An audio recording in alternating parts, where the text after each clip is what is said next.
Hello, I'm Rick Grimes. I know a lot of you have been wondering where I am, what I'm doing. I'm here to clear up a few things. A lot of you have said that the show's not the same without me there. You're right, it isn't. So that's why I'm taking over this YouTube channel. These are now going to be called Rick's Reviews. I'm going to be reviewing every episode of Season 11 of The Walking Dead. So strap in. Let's do this. We have to. I've got some notes. So we start off, Daryl's overlooking some canyon with really bad green screen. And then we see a bunch of these soldiers. They're like dead soldiers. We're led to wonder, is this somehow related to the CRM? Is this the Commonwealth? Is this the Reapers that we heard about? So I guess the one smart thing that they actually did is they sent the women down. And the only reason that they did that is because women are lighter and they're easier to rappel down and to pull back up. I know Rosita can handle herself. I know that deaf girl whose name escapes me can handle herself. Maggie. And Carol's a savage. She'll be alright. So due to the events that happened at Alexandria Hilltop, our crops were destroyed, I guess. So they're forced to look for food. They find this army base that has rations in it. Now how? They just now found this place, a new place that they'd never heard of. I don't know. How does somebody miss that? It's not like it's Area 51. I mean, it's on the surface. While rappelling up some of the rations that they found, a wire breaks. And Daryl, he reaches and he catches it. It cuts his arm, some of his blood. Some of his blood drops down, and it raises the dead. That's right. Daryl's blood brings the dead back to life. You heard it here first. But all the women are still down there. So they start firing their arrows. And their rocks. And I guess they run out of arrows and rocks. They don't even bother retrieving them. They just kind of run out. You know, seeing Daryl hug RJ, Judith, that's everything. After that complicated run, we find out that they only got a week's worth of food, which is not a lot. And that's assuming everything goes right. Alexandria took in 2 new communities. Now, where they got these communities from, I don't even know. I guess we'll just find out later. And then Maggie starts talking about some place called Meridian. And I guess this is a place where Maggie used to live, you know, during that time jump. That's 6 years.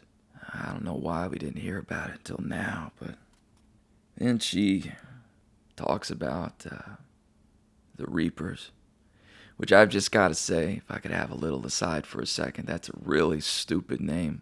Not every single group has to have a name. That works for a comic book. It doesn't work for real life, and that's what this is. Yeah, you got the Saviors. Yeah, you got the Whisperers. But the Reapers, you don't have to keep doing this. You don't have to do this. Just let them be. Maggie said that she knew of a different place that had more rations. But it's down in a subway car. And the community needs that. So, Daryl agrees to help her. I don't know why. I guess he just feels bad still. So he's just willing to let Maggie just run the show. Doesn't make a lot of sense. She comes back after all this time, and all of a sudden she's back in charge. That just doesn't sit right. On their way there, it starts to rain. And Negan is the only one who seems to be even speaking intelligently, which I hate to admit. But it's true. It's raining like that, the last place you ever want to go is into the subway. Where do you think the water floods to? Negan, he even points out that there's like a flood mark from where the subway floods regularly. He tries telling the group, he tries telling Daryl, but Daryl just won't hear it. I can't say I blame him. Alright, smash cut. Eugene, Princess, Yumiko, Ezekiel. I don't know who Yumiko is. I never met her. But I noticed that they got captured by some stormtroopers, I guess. And there's a red one. He stands out like a sore thumb. And they got these two people that claim to be auditors for the Commonwealth. That's the first time that the Commonwealth's ever been mentioned. Never heard of it before. Don't know what that means. Maybe it's good. Maybe it isn't. Eugene seems to be answering all of their questions. He's doing it right. He's waiting for his moment. Seeing how it plays out. As long as you can answer questions, you're still alive, and that just makes sense. And everybody seems to be kind of following suit. Some of them start copping an attitude. That's the last thing you should do. We did that at Terminus. Look how that turned out. Ezekiel, he confronts the Red Trooper, calls him out, says, "You're the man in charge." I know it. And we cut to the group is now eating in some sort of cell/commissary. They're at a table. There's a cell right next to them, a couple of people in there. And we keep hearing everybody saying the word reprocessing. I guess that's their code for when they don't like what you've been saying. They keep putting people through reprocessing to get their head right. We cut back. Maggie, Daryl, Negan, the rest of them. They find these body bags. All these dead bodies in it. But all their throats have been cut, so they're not making any sounds. So they can't tell which ones have been put down and which ones are alive. Or still dead. But they find some sort of rabbit toy. And it doesn't even look burned. It doesn't look even that dirty. It looks like it was there recent. How did these people end up here? And why even bag them? So Maggie, in some stupid attempt, she suggests that the group tries to make a way through the dead bodies. One almost kills a kid. Negan saves him. And then he questions Maggie's leadership. Sometime, shut the fuck up, goddamn dog. He questions her leadership. He calls her out. He says, "You just wanted me to die." That's probably true. She said he knew the city, but he makes a good point. You could just read a map. You don't need him. You can tell when you look at Daryl, he didn't know. When Negan brings up Glenn, like Glenn was, socks him right in the face and good. Serves him right. He should never say Glenn's name. Not him. But it seems for the moment he's going to fall in line. His first smart move. Princess then talks about these two guards that she knows are sleeping together and all these dumb little things she notices. I'll be honest, I hope that's not like a recurring thing. She's already kind of riding the fence between whether I can stand her or not. Anyway, long story short, Yumiko spots all these pictures on the wall. It says Wall of the Lost. And apparently, she has a sister, and she's on that wall, which means these people know her. They've seen her. Her sister might even be working for them. Or it could be one of their captors. I don't know. Somehow, a bunch of walkers, Colin's a choke point. They get behind the group. As they're trying to escape, there's a big subway car just blocking the way. Dog runs off. Somehow he's able to get into this little nook or cranny underneath. Daryl follows. Everybody else in the group climbs up on top The subway car. That's good. Height. That's what you need. That's what I'd do. And Maggie. Everybody gets up there, Negan included. Maggie's the last one to go. The walkers catch up. They start clawing at her shoes. Her grip's weakening. And Negan's there. And he turns away. It seems like he's just gonna let her die. He's fed up.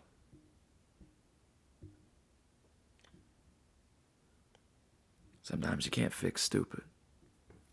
My audio card ran out of space, so you're gonna have to forgive me if the audio sounds different now. But, like I said, I don't know how to feel about what they're doing with the Commonwealth. They try to set it up as scary, but then they undercut it with weird jokes. You show that red trooper, and then in the next scene you got Princess doing her stupid bullshit. You got that red trooper being all stern and serious, the auditors. And then you got Princess asking stupid questions, saying stupid things. I don't know. I don't know how to feel about it. I wish they would just kind of stick with whatever emotion they're going with and then just surprise us. It feels like they're not trusting their gut, like they're worried that if they set it up too serious, that they won't be able to have some lighthearted moments. But that's just not true. I think it'll be better if you commit to whatever idea you're trying to go for. Because otherwise, I mean, what's the point? It seems like you're just trying to have your cake and eat it too.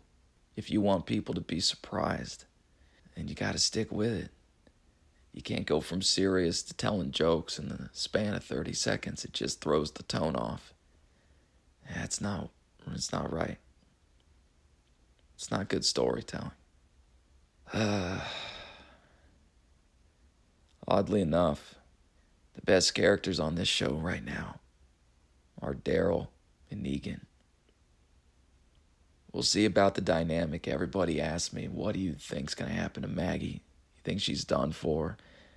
I go, no. I'm just not going to do that. I just don't buy it.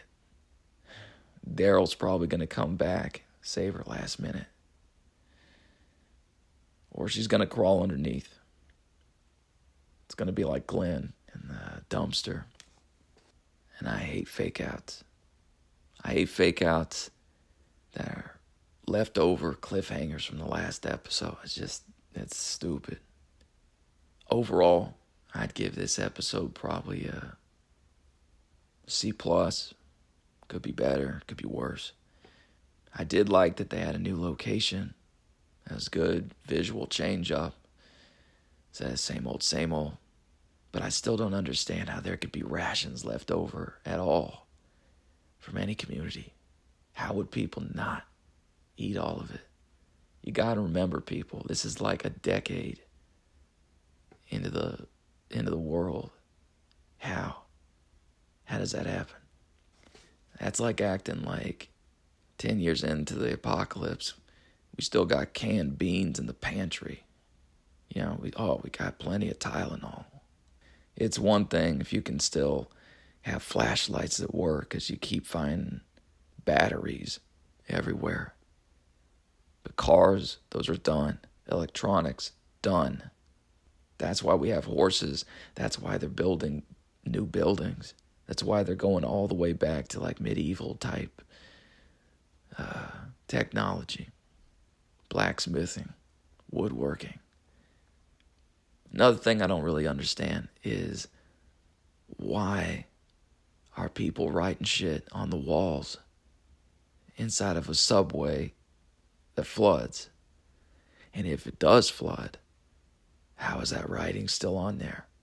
Like, why does it look so perfect?